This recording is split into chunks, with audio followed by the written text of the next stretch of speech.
जय भीम, वंदे मातरम। पर्यावरण का क्लास 3 जैव विविधता एवं संरक्षण। आज हम इसके बारे में पढ़ेंगे। अगर आप चैनल पर नए हैं तो चैनल को सब्सक्राइब कर लें। ये खान सर की पॉकेट जीके बुक से हम पढ़ रहे हैं।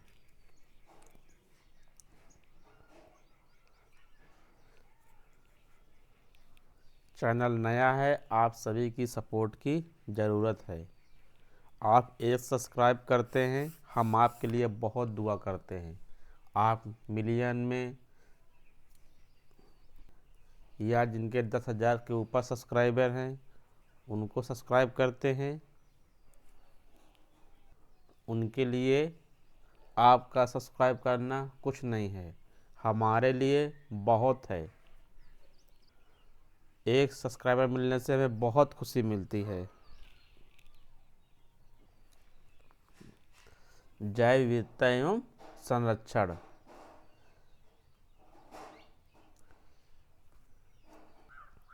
किसी स्थान व पृथ्वी के विभिन्न भागों में विभिन्न प्रकार के जीन पूल जातियां वास स्थानों व परिस्थिति तंत्र की उपस्थित जैव विविधता कहलाती है। जैव विविधता 3 प्रकार की होती है। पहली कौन सी होती है? आनुवंशिक जैव विविधता। आनुवंशिक पदार्थ गुणसूत्र में उपस्थित डीएनए होता है जो जीन बनाता है। जीन संरचना में विविधता के कारण ही प्रकृति में विविध जंतु पादप पाए जाते हैं। जैव विविधता किसी भी प्रकार में पाए जाने वाले जैविक घटकों की प्रजातियों की संख्या उस पारितंत्र की जाति विविधता कहलाती है। तीसरा पॉइंट, पारिस्थितिकी विविधता। पर्यावरण के जैविक व अजैविक घटकों में पारिस्थितिकी विविधता पाई जाती है।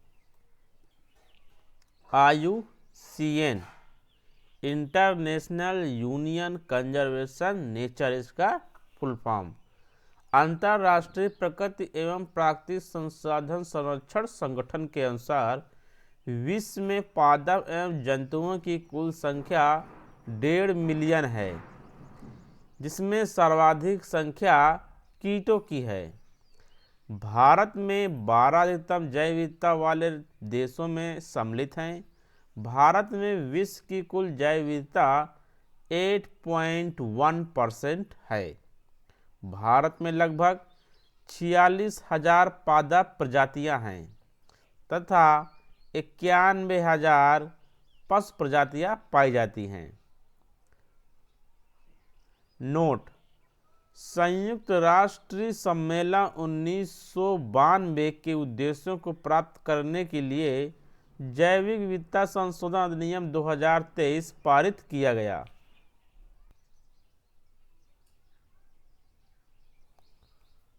तप्त स्थल। तप्त स्थल hot spot Normann mayor. Normann mayor वैज्ञानिक ने सर्वप्रथम 1988 में तप्त स्थल की अवधारणा दी थी। ऐसे स्थल क्षेत्र जहां असाधारण रूप से जातियां की उपस्थिति के कारण आवास समृद्ध हो तथा स्थानीय दुर्लभ जातियों का समूह हो जो विश्व के अन्य क्षेत्र में नहीं पाया जाता हो, तप्त स्थल कहलाते हैं। तप्त स्थल विश्व के कुल भाग का 1.4% है। वर्तमान में विश्व में 36 तप्त स्थल हैं, जिनमें 2 तप्त स्थल हॉट स्पॉट पूर्णतः भारत में मिलते हैं।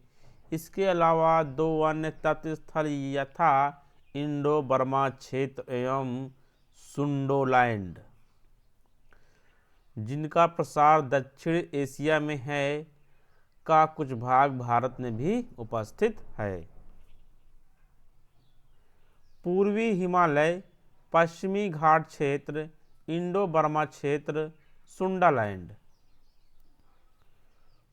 पूर्वी हिमालय क्षेत्र, इसके अंतर्गत पूर्वी हिमालय के असम, अरुणाचल प्रदेश, सिक्किम तथा पश्चिम बंगाल राज्यों के क्षेत्र आते हैं। लगभग 7,50,000 वर्ग किलोमीटर के क्षेत्र में फैले इस हॉट स्पॉट में वनस्पतियों की लगभग 10,000 प्रजातियां पाई जाती हैं, जिनमें से 3,160 प्रजातियां स्थानिक है। इसके अलावा यहाँ स्तनधारी जीवों की भी 300 प्रजातियां निवास करती हैं, जिनमें हिमालयी नाहर, गोल्डन लंगूर, हुलो, गिब्बर, उड़न गिलहरी, हिम तेंदुआ इत्यादि प्रमुख हैं। पश्चिमी घाट क्षेत्र इसे सह्याद्री पहाड़ी कहते हैं के रूप में भी जाना जाता है। यह हॉटस्पॉट मूल रूप से 1,82,500 वर्ग किलोमीटर में विस्तृत था, परंतु जनसंख्या के अत्यधिक दबाव के कारण अब केवल 12,445 वर्ग किलोमीटर या पूर्व के विस्तार का लगभग 6% रह गया है। यह भारत में लगभग 1600 किलोमीटर में विस्तृत एक पर्वत श्रृंखला है, जिसका अधिकांश क्षेत्र उष्णकटिबंधीय वर्षा वन के अंतर्गत आता है। तमिलनाडु के दक्षिण छोर से शुरू होकर यह केरल, कर्नाटक, गोवा, महाराष्ट्र एवं गुजरात तक फैली हुई है। पश्चिमी घाट की सांस्कृतिक एवं पर्यावरणीय महत्ता के कारण इसे 2012 में यूनेस्को की विश्व धरोहर सूची में यूनेस्को वर्ल्ड हेरिटेज साइट में शामिल कर लिया गया है। भारत के इस पर्वतीय प्रदेश में बहुत से स्थानिक एंडेमिक पेड़ पौधे, पशु पक्षी तथा जीव जंतु पाए जाते हैं। इनमें सिंह, पुच्छी मकाहुआ, नीलगिरी टार का नाम विशेष रूप से उल्लेखनीय है। पर्यावरणविदों को मानना है कि पश्चिमी घाट में 500 प्रकार के फूल पौधे, 39 प्रकार के स्तनधारी मैमल्स, 508 प्रकार के पक्षी तथा 179 प्रकार के उभयचर पाए जाते हैं। साइलेंट वैली राष्ट्रीय उद्यान इसी क्षेत्र में उपस्थित है। इंडो बर्मा क्षेत्र असम और अंडमान समूह के द्वीप समूह को छोड़कर संपूर्ण उत्तर पूर्वी भारत तथा Myanmar, Thailand, Vietnam, Laos, Cambodia और दक्षिणी चीन इसमें शामिल हैं।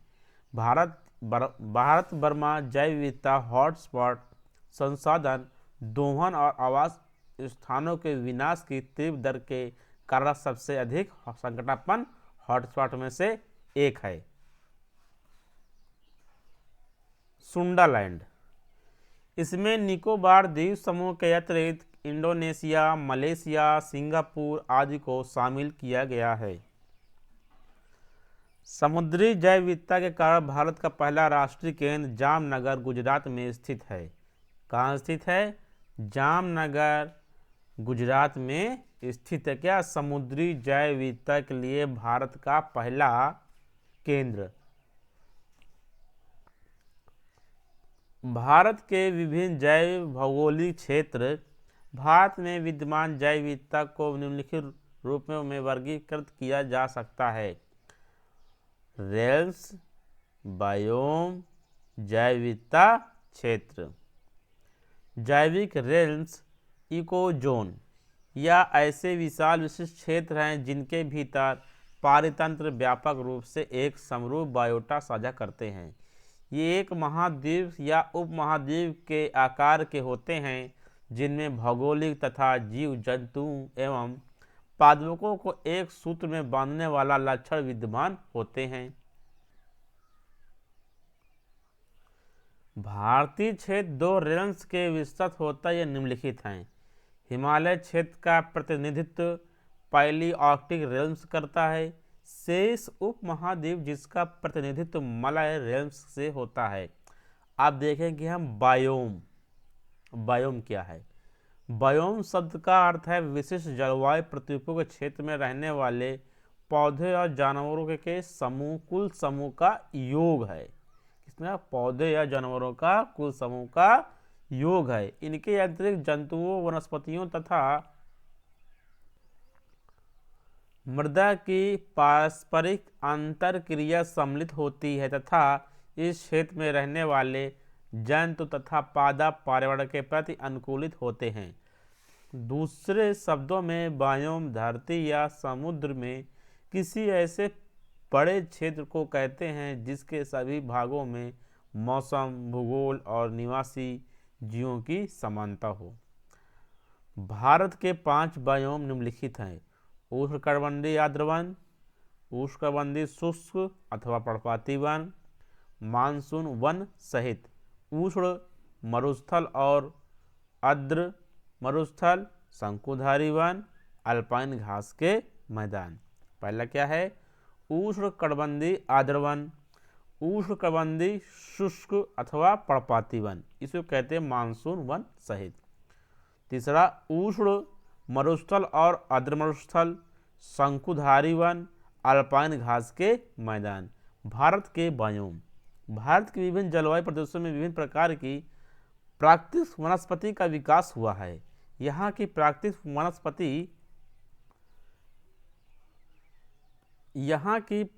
वनस्पति के विकास एवं वितरण पर मुख्य 2 कारक फैक्टर वर्षा रेनफॉल और उच्चावच रिलीफ का प्रभाव पड़ा है। सन 1936 में हैरी जॉर्ज चैंपियन ने बृहत्तर भारत के लिए अपने वर्गीकरण की योजना विकसित की थी। पुनः सन 1968 में चैंपियन और के सेठ ने मिलकर भारतीय वनों को 16 वर्गों में वर्गीकृत किया, जिसका आधार पौधों की संरचना, आकृति, विज्ञान और पादपी स्वरूप था। इन्हीं 16 वर्गों को निम्न 5 भागों में बांटा गया है। पहला, वर्षा रेनफॉल की मात्रा के आधार पर उष्णकटिबंधीय सदाबहार वन या वर्षा वन, उष्णकटिबंधीय पर्णपाती वन, उष्णकटिबंधीय कटीले वन और झाड़ियाँ। पहला क्या है? उष्णकटिबंधीय सदाबहार वन या वर्षा वन, उष्णकटिबंधीय पर्णपाती वन, उष्णकटिबंधीय कटीले वन और झाड़ियाँ। उच्चावच रिलीफ के आधार पर जिस प्रकार धरातल पर अक्षांश बदलते से वनस्पति में बदलाव आ जाता है, उसी प्रकार पर्वतों पर ऊंचाई के बढ़ने से वनस्पति में बदलाव आ जाती है। पर्वतीय वनस्पति, डेल्टाई वनस्पति। जैव भौगोलिक क्षेत्रों से आशय ऐसे क्षेत्रों से है जहां जंतुओं एवं पादप वितरण। हम पढ़ रहे हैं भारत के भौगोलिक क्षेत्र। जैव भौगोलिक क्षेत्रों से आशय ऐसे क्षेत्रों से है जहां जंतु एवं पादप वितरण विश्व के अन्य क्षेत्रों की तुलना में विशिष्ट होते हैं। परिवर्तनशील भौगोलिक क्षेत्र अक्षांश प्रवणता में बदलाव, आवास की पर्यावरणीय दशाओं में विभिन्नता इत्यादि के कारण प्रजातियों एवं उनके पारितंत्र में विभिन्नताएं पाई जाती हैं। जैव विविधता की दृष्टि भारत में 10 भौगोलिक क्षेत्र हैं। कितने? 10 भौगोलिक क्षेत्र हैं। इनके मध्य जलवायु, स्थलाकृतियों, मृदा इत्यादि से संबंधित विभिन्नताएं पाई जाती हैं। ये निम्नलिखित हैं: ट्रांस हिमालय काराकोरम एवं लद्दाख पर्वत, तिब्बत का पठार, सिक्किम। दूसरा, हिमालय, उत्तर पश्चिम, पश्चिम मध्य एवं पूर्व हिमालय, मरुस्थल, थार का मरुस्थल तथा कच्छ का रण, पश्चिमी घाट, मालाबार का मैदान, पश्चिमी घाट। दक्कन प्रायद्वीपीय पठार, केंद्रीय उच्च भूमि, छोटा नागपुर पठार, केंद्रीय पठारी क्षेत्र, दक्षिणी दक्कन का पठार, पूर्वी उच्च भूमि। आर्द्र शुष्क क्षेत्र, पंजाब का मैदान, गुजरात का मैदानी क्षेत्र, गंगा का मैदानी क्षेत्र, गंगा का उच्च एवं निम्न मैदानी क्षेत्र, तटीय क्षेत्र, पूर्वी एवं पश्चिमी घाट। नवा है उत्तर पूर्वी क्षेत्र, ब्रह्मपुत्र की घाटी एवं उत्तर पूर्व की चोटियाँ। 10वां, द्वीप समूह, अंडमान निकोबार द्वीप समूह एवं लक्षद्वीप। IUCN WCU द्वारा लाल आंकड़ों की पुस्तक 1963 में तैयार की गई थी, जिसमें संकटग्रस्त प्रजातियों की सूची है। भारत की संकटग्रस्त जंतुओं की सूची जंतु सर्वेक्षण विभाग ZSI द्वारा तैयार की गई, जिसके लेखक MP नायर। कौन है? MP नायर। संकटग्रस्त पादपों की सूची वनस्पति सर्वेक्षण विभाग BSI द्वारा तैयार की गई है, जिसके लेखक ARK शास्त्री है।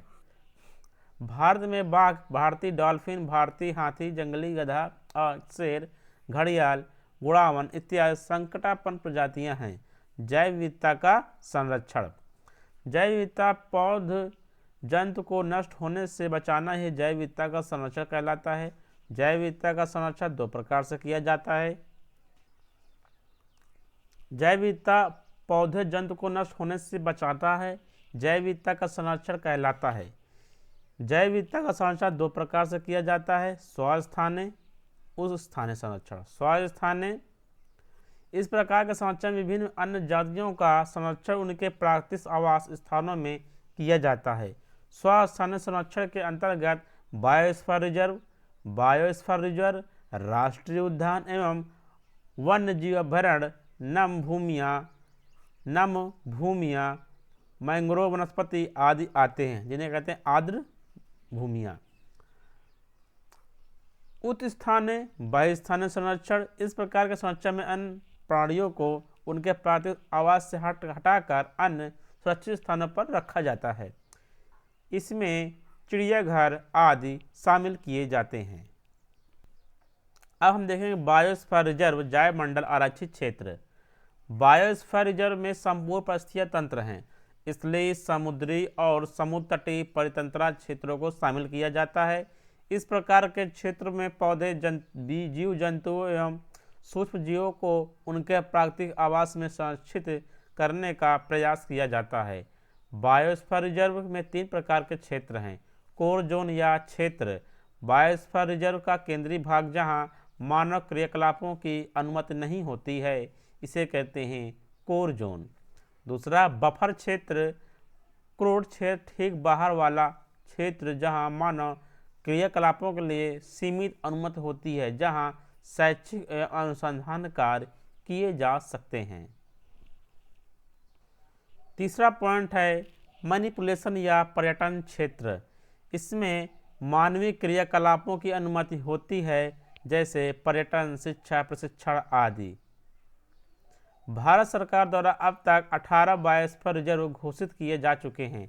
भारत में सर्वाधिक बायोस्फीयर रिजर्व मध्य प्रदेश 3, कितने हैं 3, तमिलनाडु 3 राज्य में हैं। भारत में बायोस्फीयर रिजर्व प्रोजेक्ट 2010 में प्रारंभ हुआ। कब हुआ? 2010 में। पहला नीलगिरी कब बना? 1986 में। नंदा देवी कब मान्यता प्राप्त मिली? 1988 में। नीलगिरी है ये तमिलनाडु, कर्नाटक, केरल क्षेत्र में विस्तृत यानी फैला हुआ है। और नंदा देवी कहाँ है? उत्तराखंड में। नोकरेक 1988 में स्थापना हुई, 820 वर्ग किलोमीटर में फैला हुआ है। ये तो इम्पोर्टेंट नहीं है किस राज्य में, ये इम्पोर्टेंट है। कहाँ है? मेघालय।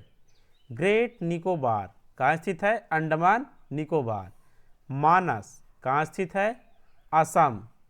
मानस बहुत बार पूछा गया है, ये 1989, याद रखना।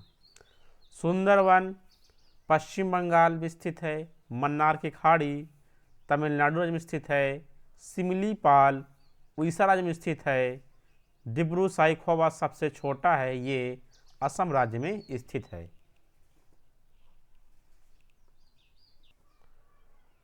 पंचमढ़ी होशंगाबाद ये मध्य प्रदेश में स्थित है। दिहांग या दिबांग कहाँ स्थित है? अरुणाचल प्रदेश में।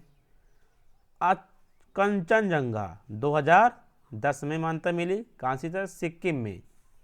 अगस्ता मलाई तमिलनाडु केरल में स्थित है। अचान कमार अमरकंटक कहाँ स्थित है? छत्तीसगढ़ एमपी में। कच्छ का रण कहाँ स्थित है? गुजरात राज्य में। कोल्ड डेजर्ट कहाँ स्थित है? हिमाचल प्रदेश में। शेषाचलम पहाड़ी कहाँ स्थित है? आंध्र प्रदेश में। पन्ना कहाँ स्थित है? मध्य प्रदेश में। यूनेस्को और बायोस्फीयर रिजर्व। बायोस्फीयर रिजर्व को राष्ट्रीय सरकार द्वारा नामित किया जाता है, जो यूनेस्को के man and biosphere reserve programme के तहत न्यूनतम मानदंडों का पूरा करता है। मैन एंड बायोस्फीयर प्रोग्राम वर्ष 1971 में शुरू किया गया। यूनेस्को का man and biosphere reserve programme एक अंतर सरकारी वैज्ञानिक कार्यक्रम है जिसका उद्देश्य लोगों और उनके वातावरण के बीच संबंधों में सुधार के लिए वैज्ञानिक आधार स्थापित करना है। भारत में कुल 12 स्फीयर रिजर्व है। भारत में कुल 12 बायोस्फीयर रिजर्व हैं जिन्हें man and biosphere reserve programme में शामिल किया गया है। Man and biosphere reserve programme में शामिल किया गया है। यूनेस्को की man and biosphere reserve programme में शामिल भारतीय बायोस्फीयर रिजर्व 2024 से कुल कितने हैं? 12। जैवमंडल आरक्षित क्षेत्र स्थिति कहाँ स्थित है? वर्ष घोषित वर्ष कब बना? नीलगिरी कहाँ है? केरल, तमिलनाडु, कर्नाटक राज्य में सम्मिलित है। 2002 में घोषित हुआ, 2000 में, सन 2000 में। मन्नार की खाड़ी तमिलनाडु में 2001, सुंदरवन पश्चिम बंगाल 2001, नंदा देवी उत्तराखंड 2004, नोकरेक मेघालय 2009,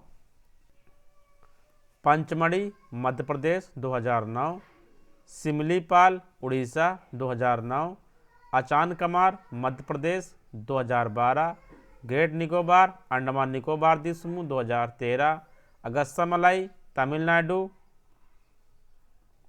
केरल, सिक्किम 2016, 2018, पन्ना मध्य प्रदेश अक्टूबर 2020 में शामिल किया गया। नम भूमिया आर्द्र भूमिया रामसर स्थल राम साइट, इसका एनिमेशन थ्रू वीडियो लगभग 10 मिनट का अलग से बना दिया गया है जिसे आप आई बटन पर देख सकते हैं। ये रहा इसका वीडियो अलग से जिसमें रामसर स्थल ऑल 85 बताए गए हैं थ्रू एनिमेशन के थ्रू। आप आई बटन पर क्लिक करके देख सकते हैं। पृथ्वी पर ऐसे अनेक आर्द्र क्षेत्र हैं जो जैव विविधता की दृष्टि से महत्वपूर्ण हैं। इन क्षेत्रों को संरक्षण करना आवश्यक है। रामसर संधि 2 फरवरी 1971 को ईरान के कैस्पियन सागर के तट पर स्थित रामसर शहर में आर्द्र भूमियों के संरक्षण को लेकर संधि हुई। इसे रामसर संधि कहा जाता है। नोट: 2 फरवरी को विश्व आर्द्र भूमि संरक्षण दिवस मनाया जाता है। फरवरी 2024 में भारत के 5 स्थानों को रामसर आर्द्र भूमि सूची में शामिल किया गया, जिनमें 3 कर्नाटक राज्य के व 2 तमिलनाडु राज्य के हैं। भारत ने इस संधि पर 1 फरवरी 1982 को हस्ताक्षर किए। कब किए? 1 फरवरी 1982 को।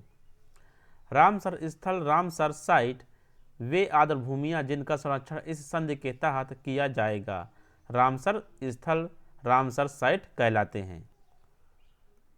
वर्तमान में भारत में 85 रामसर साइट हैं, जबकि दुनिया भर में रामसर स्थलों की संख्या 2500 से ज़्यादा है।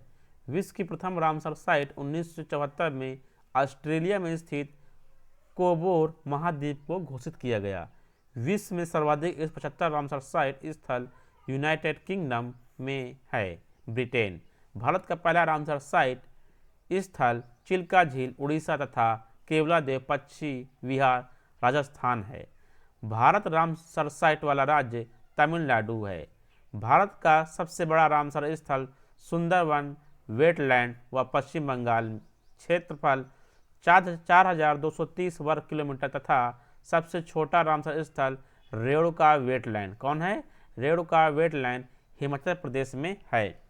सबसे बड़ा सुंदरवन वेटलैंड पश्चिम बंगाल में, सबसे छोटा रेणुका वेटलैंड जो कि हिमाचल प्रदेश में स्थित है।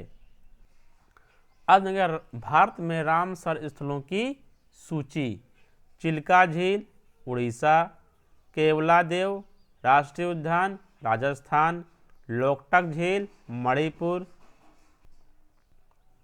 वुलर झील जम्मू कश्मीर, हरिके झील पंजाब, सांभर झील राजस्थान। जो सांभर झील है, भारत में सर्वाधिक खारे पानी की झील सांभर है। जो वुलर है भारत में सबसे मीठे पानी की झील कहा जाता है।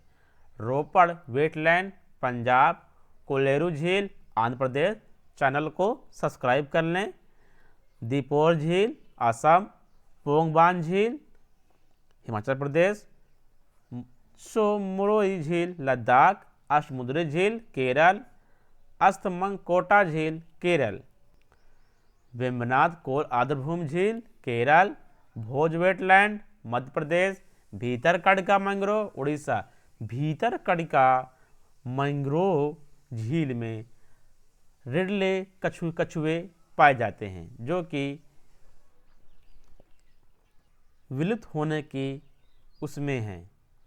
पॉइंट कैलमेरे वन्यजीव तथा पक्षी अभयारण्य तमिलनाडु, पूर्व कोलकाता आर्द्रभूमि पश्चिम बंगाल, चंदेरटल वेटलैंड हिमाचल प्रदेश, रेणुका वेटलैंड हिमाचल प्रदेश अभी पड़ा है। रेणुका वेटलैंड भारत का सबसे छोटा रामसर साइट है।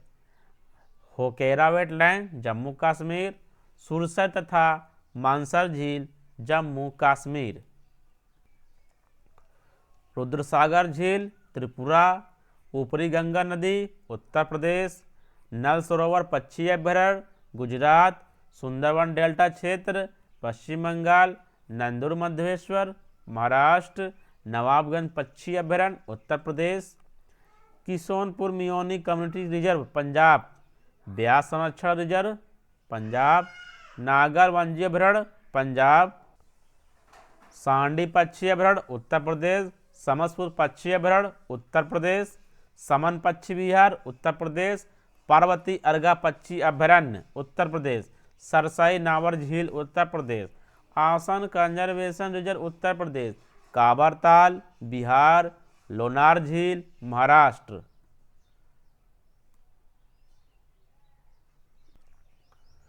सुरसरोवर झील कीथम झील उत्तर प्रदेश, शोकर आर्द्रभूमि क्षेत्र लद्दाख, सुल्तानपुर राष्ट्रीय उद्यान हरियाणा, भिंडवास वन्यजीव अभयारण्य हरियाणा, थोल झोल वन्यजीव अभयारण्य गुजरात, वाधवाना आर्द्रभूमि क्षेत्र गुजरात, हैदरपुर वेटलैंड उत्तर प्रदेश, खिजादिया पक्षी अभयारण्य गुजरात, बखीरा वन्यजीव अभयारण्य उत्तर प्रदेश,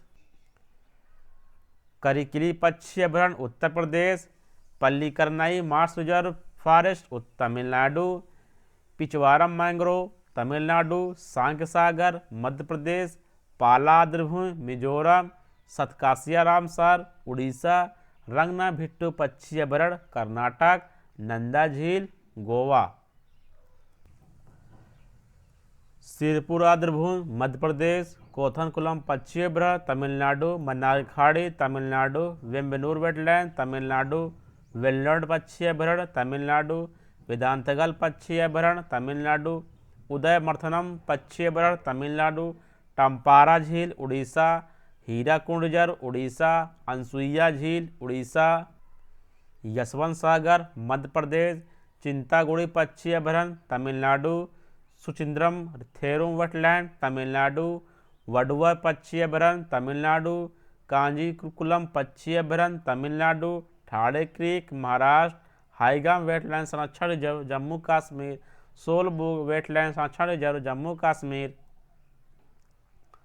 अगनासनी मुहाना कर्नाटक, मगधी केरे संरक्षण रिजर्व कर्नाटक, अंग समुद्र पक्षी अभयारण्य संरक्षण reserve Karnataka, Longwood 16 reserve forest Tamil Nadu, Karaivetti पक्षी अभयारण्य तमिलनाडु, नागी पक्षी अभयारण्य बिहार, नकटी पक्षी अभयारण्य बिहार, नजरायण पक्षी अभयारण्य तमिलनाडु, काजूवेले पक्षी अभयारण्य तमिलनाडु, तवा जलाशय मध्य प्रदेश। अब देखेंगे हाथी संरक्षण परियोजना। भारत सरकार के पर्यावरण व वन मंत्रालय ने हाथियों की संख्या में भारी गिरावट के कारण हाथियों की सुरक्षा एवं संरक्षण हेतु 1991-1992 हाथी परियोजना 1992 की शुरुआत की। इस परियोजना की शुरुआत झारखंड के सिंहभूम जिले में से की। इसका उद्देश्य हाथियों की संख्या को बढ़ाना तथा उसके प्राकृतिक आवास में उसे प्रतिस्थापित करना है।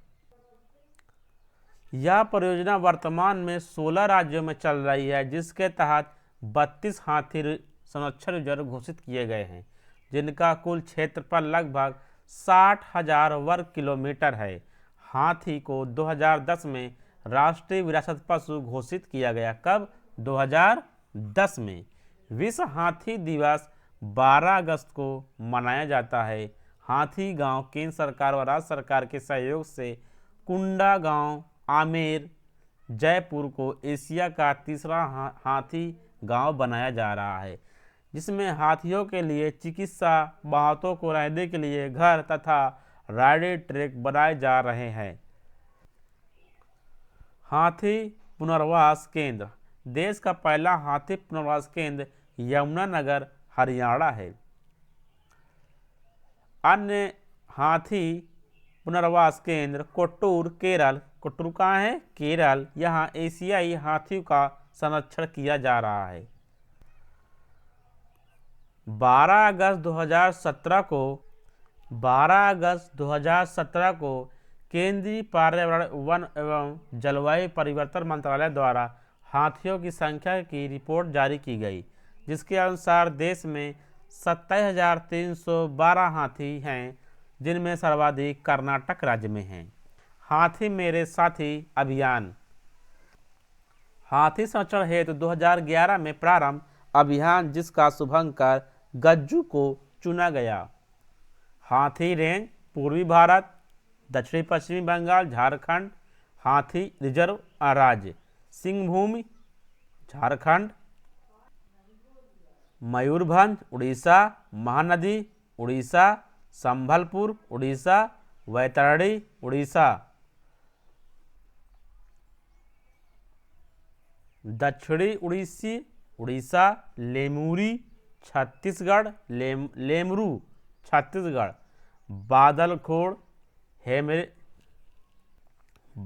बादलखोड़ हमोर पिंगल छत्तीसगढ़, मयूर झरना पश्चिम बंगाल, उत्तरी ब्रह्मपुत्र कामेंग अरुणाचल प्रदेश,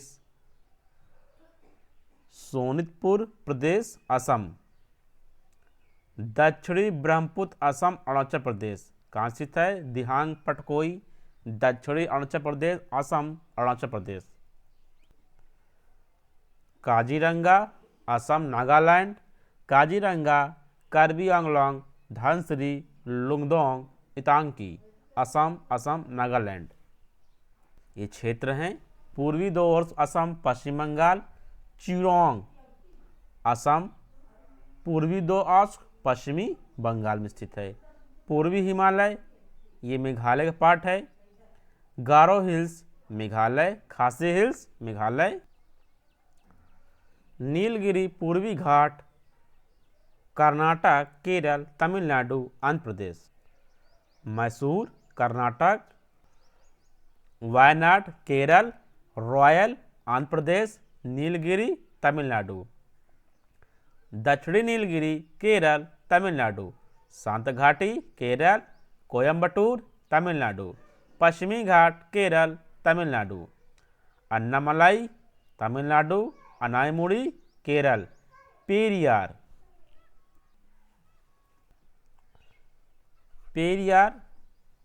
केरल, तमिलनाडु। पेरियार कहाँ? केरल में। श्रीविल्लीपुतूर तमिलनाडु, श्रीविल्लीपुतूर तमिलनाडु। उत्तरी भारत उत्तराखंड, शिवालिक उत्तराखंड, उत्तर प्रदेश उत्तर प्रदेश, तराई हाथी रिजर्व उत्तर प्रदेश। भारत में कुल 33 हाथी रिजर्व क्षेत्र हैं। पहला हाथी रिजर्व क्षेत्र झारखंड का है, सिंहभूमि हाथी रिजर्व क्षेत्र था, जबकि 33वां हाथी रिजर्व क्षेत्र तराई हाथी रिजर्व क्षेत्र है। मगरमच्छ संरक्षण परियोजना 1975 में मगरमच्छ संरक्षण परियोजना प्रारंभ हुई। भारत में कुल प्रमुख घड़ियाल एवं मगरमच्छ संरक्षण क्षेत्र निम्न हैं। पहला भीतरकनिका वन्य जीव अभयारण्य उड़ीसा, चंबल वन्य जीव अभयारण्य राजस्थान, गुंडी राष्ट्रीय उद्यान तमिलनाडु, नंदनकानन राष्ट्रीय उद्यान उड़ीसा। उड़ीसा का केंद्रपाड़ा जिला भारत का एकमात्र जिला है जहां मगरमच्छ की 3 प्रजातियां घड़ियाल मगरमच्छ मगर पाई जाती है। गिर सिंह परियोजना 1972 में प्रारंभ की गई। गिर वन राष्ट्रीय उद्यान गुजरात एशियाई शेरों के लिए प्रसिद्ध है। यहाँ 1972 में गिर सिंह परियोजना की शुरुआत हुई। कस्तूरी मृग परियोजना 1970 कस्तूरी मृग सामान्य मृग से भिन्न है। नर कस्तूरी मृग के शरीर के पिछले भाग में स्थित एक ग्रंथि से कस्तूरी नामक पदार्थ प्राप्त होता है जो विश्व के सबसे महंगे पशु उत्पादों में से एक है। इस कारण कस्तूरी मृग का शिकार होता था। इस कारण भारत सरकार ने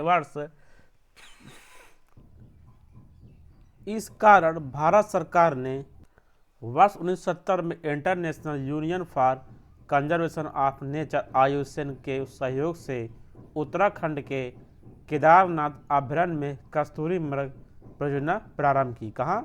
केदारनाथ अभयारण्य में। अब प्रोजेक्ट हंगुल से अगले वीडियो में पढ़ेंगे। अगली क्लास में वीडियो लंबी हो रही है, क्लास को बंद कर रहे हैं। कृपया करके चैनल को सब्सक्राइब कर लें। वीडियो वॉच करने के लिए आपका धन्यवाद।